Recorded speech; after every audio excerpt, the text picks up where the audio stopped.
Assalamualaikum warahmatullahi wabarakatuh. Balik lagi sama gue di channel review apa aja. Pada video kali ini gue akan membagikan tips memilih kamera untuk liburan atau traveling atau mudik atau lain-lain ya. Pokoknya seputar jalan-jalan.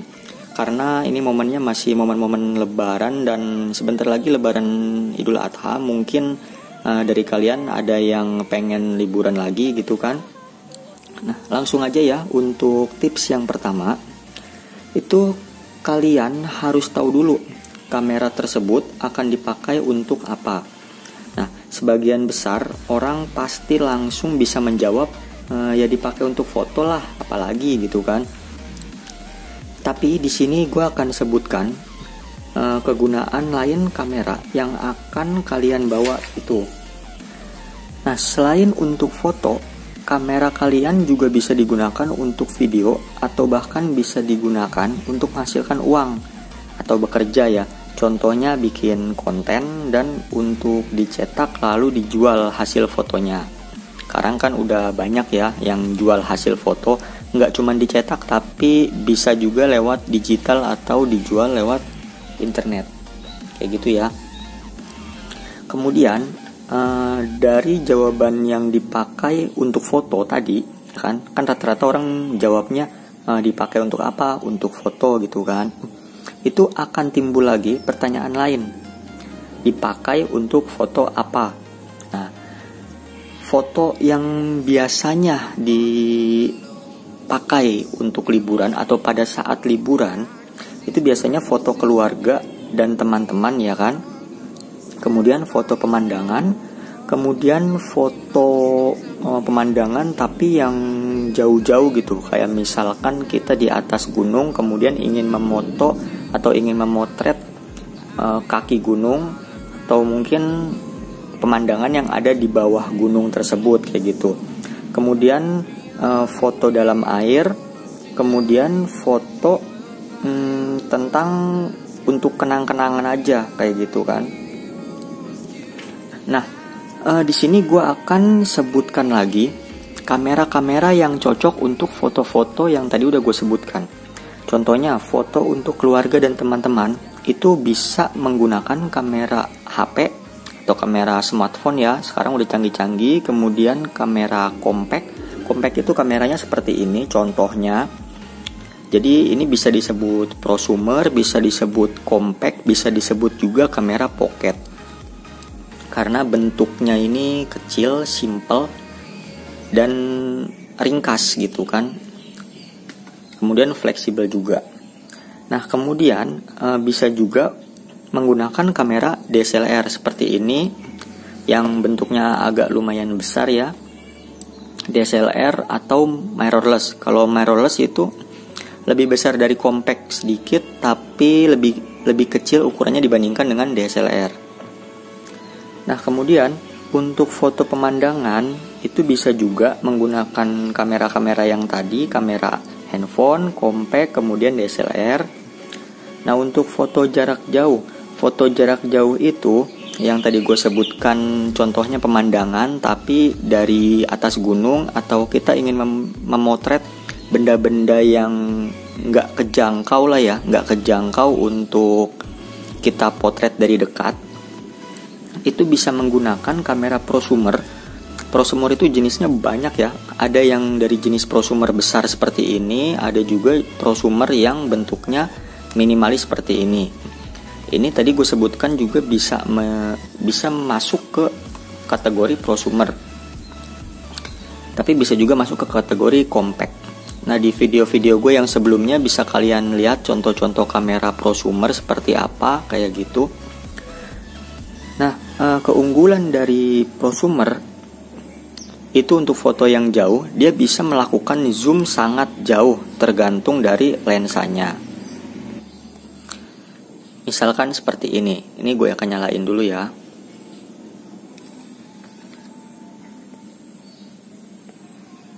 Nah, ini kan dekat ya, jarak dekat, kemudian akan gue maksimalkan dengan zoom. Misalkan seperti ini tuh ya. Jadi kita tidak perlu mendekatkan kamera kita kepada objek yang akan kita foto. Ini bisa, kamera sekecil ini pun ini bisa zoom sampai dengan 30 kali. Dan bahkan ada prosumer yang bisa zoom sampai dengan 100 kali zoom. Seperti itu. Itu keuntungan memiliki prosumer. Jadi untuk foto jarak jauh itu menurut gue paling rekomendasi itu membawa kamera jenis prosumer atau compact begini yang bisa zoom jauh ya. Kemudian berikutnya itu gue sebutkan tadi ada untuk foto di dalam air. Nah, pada umumnya foto di dalam air itu harus menggunakan kamera khusus yang anti air, atau bisa menggunakan kamera seperti ini, compact dan kamera DSLR, tapi harus dikasih tas anti air atau apa namanya ya, pelindung anti air lah yang untuk kamera tersebut, cover anti air. Nah, menurut gue itu sangat ribet. Dan menurut gue nggak mungkin juga kan untuk foto-foto mode tertentu gitu, misalkan kita gonta-ganti lensa pada kamera DSLR, atau kita mungkin pakai zoom in zoom out di dalam air, itu menurut gue nggak perlu juga dan nggak seberapa penting gitu loh. Dan yang gue sarankan untuk foto di dalam air kita cukup menggunakan smartphone, karena kamera smartphone itu udah cukup bagus, dan sebagus apapun kamera kalau di dalam air ya pasti hasilnya nggak akan maksimal gitu. Apalagi di dalam laut ya kan, itu pasti hasilnya nggak akan maksimal. Jadi menurut gue kalian cukup menggunakan kamera smartphone kalian yang ya bagusnya sih smartphone yang anti air ya. Tapi kalaupun smartphone kalian nggak anti air, itu banyak yang menjual tas atau cover anti air untuk smartphone yang harganya itu murah, di bawah 50.000 itu juga udah ada, dan udah cukup bagus gitu loh, cukup berguna untuk smartphone kalian. Kemudian yang terakhir itu foto untuk kenang-kenangan. Nah, foto kenang-kenangan ini biasanya digunakan atau biasanya tujuannya itu untuk mengambil momen-momen tertentu ya kan, momen-momen yang gak akan terulang lagi, momen-momen yang bisa kita abadikan sampai kita tua nanti. Jadi gue sarankan kalian menggunakan kamera DSLR seperti ini, karena hasilnya sudah sangat bagus, tidak pecah, kemudian jernih, untuk dicetak pun oke ya kan. Dan kalian juga bisa menggunakan kamera jenis compact seperti ini, tapi yang udah canggih ya, maksudnya nggak cuman compact yang harga 1 jutaan atau 1 juta ke bawah, yang asal aja gitu, asal menggunakan kamera digital tapi hasilnya kurang bagus. Menurut gue sih lebih baik kalian menggunakan kamera smartphone dibandingkan kamera digital dengan harga 1 jutaan. Nah, jadi itu adalah pertanyaan dan jawaban yang digunakan untuk apa aja sih kamera tersebut, untuk foto apa aja, jenis apa aja kayak gitu. Dari situ sekarang gue akan menyebutkan lagi atau gue akan bertanya lagi, untuk apa hasil foto yang telah kalian foto tadi. Ini kita belum sampai memilih kamera ya, maksudnya belum untuk mempertimbangkan kamera. Tadi gue hanya merekomendasikan kamera-kamera aja.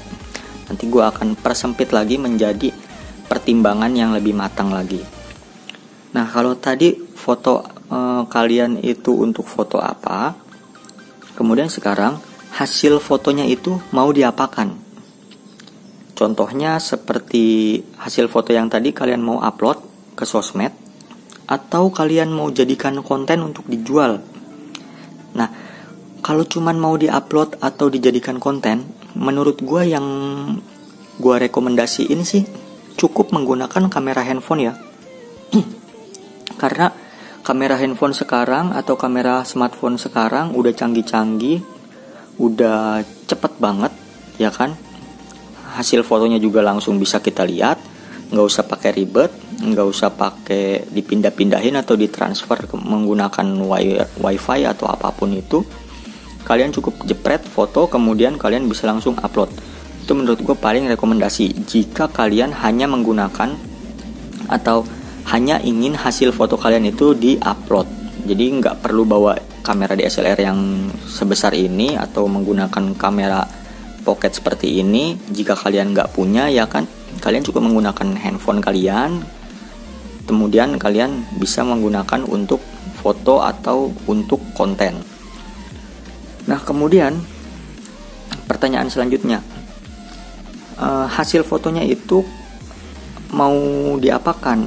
Jika hasil fotonya itu mau disimpan sebagai data pribadi, seperti foto-foto momen atau foto kenang-kenangan yang tadi gue udah sebutin, itu kalian bisa menggunakan semua jenis kamera kalian.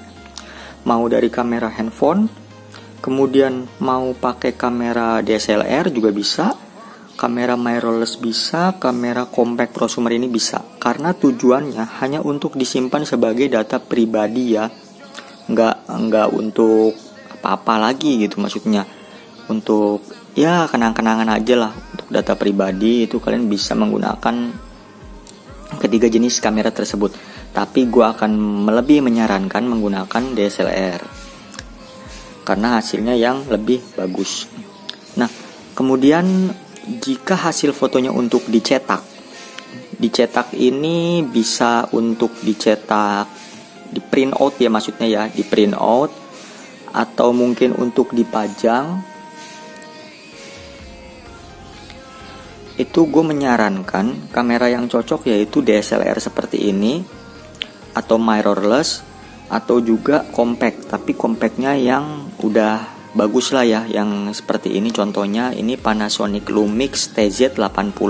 Ini hasilnya udah bagus meskipun kameranya kecil dan compact. Karena tujuannya kalau untuk dicetak itu hasilnya harus bagus, kemudian hasilnya harus jernih, harus tajam. Kamera sekarang pun itu hasilnya udah tajam. Tapi perbedaan yang paling menonjol ya, kamera handphone dengan kamera digital seperti ini atau kamera DSLR seperti ini, itu setelah dicetak baru kelihatan warnanya. Ya, kalau kamera handphone kayaknya warnanya kurang natural setelah dicetak. Kalau di handphone sih bagus-bagus aja ya, warna yang gonjreng, warna yang vibrantnya itu keluar. Itu bagus kalau dilihat di handphone atau di sosmed atau kita upload. Tapi setelah dicetak kayaknya itu warna yang dihasilkan nggak akan natural gitu. Karena kan kalau cetak itu kan kita melalui proses tinta ya, dari warna digital ke warna tinta ya. Ya kalau tintanya bagus-bagus, kalau tintanya standar-standar aja ya hasilnya malah nggak sesuai dengan yang kita lihat di layar atau monitor handphone kita gitu. Makanya gue menyarankan menggunakan DSLR.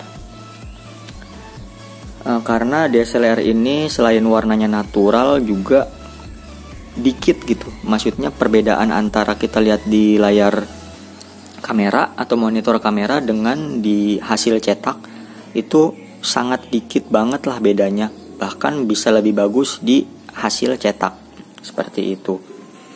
Nah, kemudian kalau tujuan fotonya itu untuk dijual, ya dijual sebagai konten, dijual ke internet atau dijual setelah dicetak sebagai poster atau apapun itu, pajangan misalkan, itu gue sarankan menggunakan kamera DSLR. Karena hasilnya ya itu tadi yang gue sebutin. Hasilnya lebih bagus dibandingkan dengan foto-foto dengan kamera compact atau handphone. Kayak gitu. Dan coba kalian lihat sendiri ya, kalau di tempat wisata itu ada orang atau tukang foto ya, fotografer yang bisa foto langsung jadi kayak gitu kan, atau mungkin sedia jasa foto, pasti dia menggunakannya kamera DSLR atau compact seperti ini. Nggak mungkin menggunakan kamera handphone kan. kalian bisa lihat sendiri lah, secara profesional aja udah beda banget gitu. Nah, sekarang tips yang kedua. Tadi kalian kan udah tahu ya kamera tersebut untuk dipakai untuk foto apa, kemudian fotonya digunakan untuk apa, kayak gitu kan. Sekarang yang kedua ini, kalian juga harus tahu kemana kalian akan pergi berlibur atau berwisata atau travel lah ya. Yang pertama itu ke tempat wisata yang modelnya itu kayak bertemakan dengan taman atau sawah, atau kita pergi ke kampung halaman atau mudik ya. Itu bisa menggunakan kamera apapun lah ya, karena medannya nggak terlalu sulit dan momennya pun banyak gitu, banyak momen yang bisa diabadikan.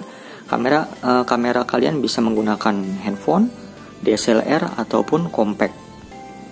Nah, kemudian kalau tema wisata kalian itu ke pantai atau ke laut atau yang berhubungan dengan air ya, entah itu ke danau, ke mana lagi namanya ya, yang air-air itu, sungai lah ya kan. Itu kalian gue rekomendasiin sih menggunakan HP atau compact gitu kan.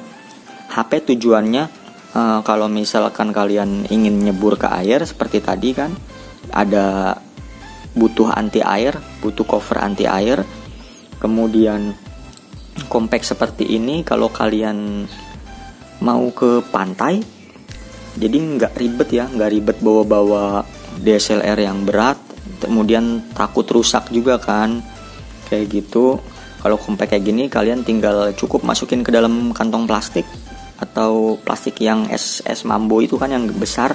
Itu juga bisa digunakan untuk masukin compact ini, kemudian kalian bisa memotret di sekitar air tersebut, tapi jangan dicelupin ke air ya. Tujuannya hanya untuk menahan cipratan-cipratan kalau kena air, kayak gitu. Kalau ingin DSLR sih silahkan, tapi gue sarankan kalau DSLR itu ya untuk pantai aja gitu, di pantai yang nggak terlalu dekat dengan air, karena uap dari air laut itu kan air asin ya, itu akan menyebabkan korosi. Jadi sejauh mungkin lah dari bibir pantai. Kalau bisa sih jaraknya misalkan 20 meter dari bibir pantai. Itu baru menurut gue sih aman. Kalau udah dekat-dekat gitu kadang ada cipratan air laut. Secara kalau kamera kayak gini kan nggak mungkin di kantong plastik gitu kan, nggak mungkin dimasukin kantong plastik. Atau kalau kalian punya modal dikit untuk budget beli cover anti air ya silahkan gitu, kalian bawa DSLR. Tapi rekomendasi gue ya tadi handphone atau kamera compact ini aja. Nah, kemudian kalau medannya atau kalian ingin liburan ke temanya itu hutan, kemudian gunung atau ke tempat-tempat yang medannya sulit, itu gue saranin kalian menggunakan kamera handphone. Karena selain bisa untuk memotret, kamera handphone juga bisa untuk karena selain bisa untuk memotret, handphone juga bisa digunakan untuk GPS. Jadi kalau kalian tersesat atau apa, itu kalian bisa langsung pakai GPS menggunakan kamera handphone, handphone kalian gitu maksudnya. Kemudian kalian bisa menggunakan kamera pocket zoom seperti ini. Jadi kalau ada binatang-binatang yang jauh ya, misalkan kayak burung ataupun binatang apapun itu yang jauh lah ya dari pandangan kalian, dan kalian tidak mungkin untuk menjangkaunya karena berada di atas pohon ataupun di bawah jurang gitu. Misalkan kayak di daerah hutan atau pegunungan. Itu kalian bisa menggunakan zoomnya, fungsi zoomnya itu yang sangat enak lah, yang sangat fleksibel kayak gitu. Tapi kalau DSLR, kalau misalkan untuk gunung menurut gue berat ya, karena naik gunungnya aja udah berat. Kita bawa carrier ya, tas carrier itu aja udah berat. Ditambah menggunakan kamera yang jenis besar seperti ini, ditambah harus membawa beberapa jenis lensa ya kan. Menurut gue itu sangat ribet dan makan tempat juga gitu loh. ya nggak disarankan lah sama gue ya. Kalau kalian pengen tetap bawa DSLR ya silahkan, tapi gue nggak menyarankan menggunakan DSLR karena banyak kamera-kamera pocket seperti ini atau compact yang hasilnya udah hampir menandingi DSLR model-model terbaru kayak gitu. Nah, kemudian untuk tips yang terakhir, setelah kalian tentukan mau dipakai untuk apa dan mau kemana, sekarang kalian harus tahu kelemahan dan kelebihan kamera yang gue sebutkan tadi. Yang pertama yaitu kamera handphone atau smartphone. Kelemahannya itu hasil foto nggak terlalu bagus ketika dicetak. Kemudian nggak bisa foto jauh atau zoom. Ya bisa sih, maksudnya ada beberapa smartphone sekarang yang canggih yang bisa untuk zoom berapa kali lipat gitu kan, tapi tetap aja nggak akan sebagus kamera compact zoom seperti ini hasilnya ya kan. Tapi kelebihannya itu kamera HP dia itu fleksibel dan ringan. Ya kalian pasti bawa handphone kemanapun kan, hari gini nggak bawa handphone kayaknya ada yang kurang gitu loh ya. Itu adalah kelebihannya jadi pasti dibawa HP tersebut.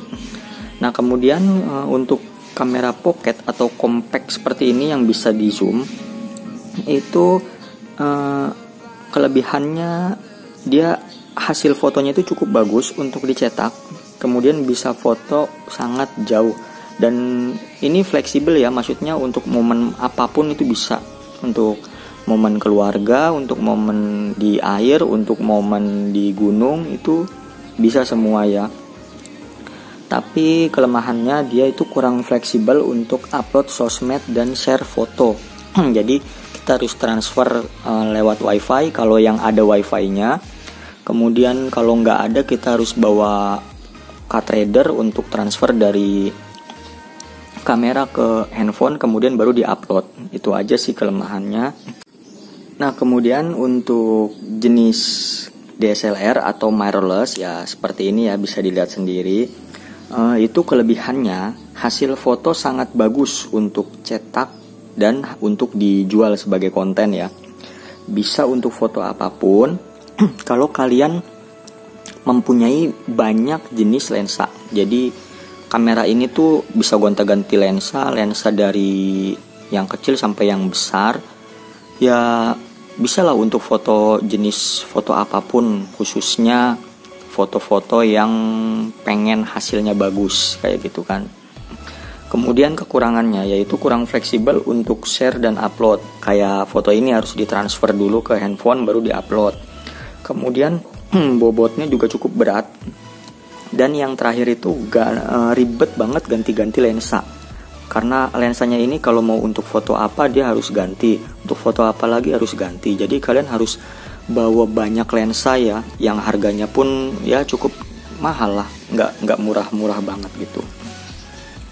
Nah kemudian yang terakhir banget ini ya, itu makan tempat karena kameranya aja udah gede, kemudian harus ada space yang disediakan untuk beberapa lensa yang kita bawa. Ya udah, segitu aja tips dan triksnya, semoga dapat membantu ya. Terima kasih udah nonton video ini sampai akhir. Kurang lebihnya gue mohon maaf. Wassalamualaikum warahmatullahi wabarakatuh.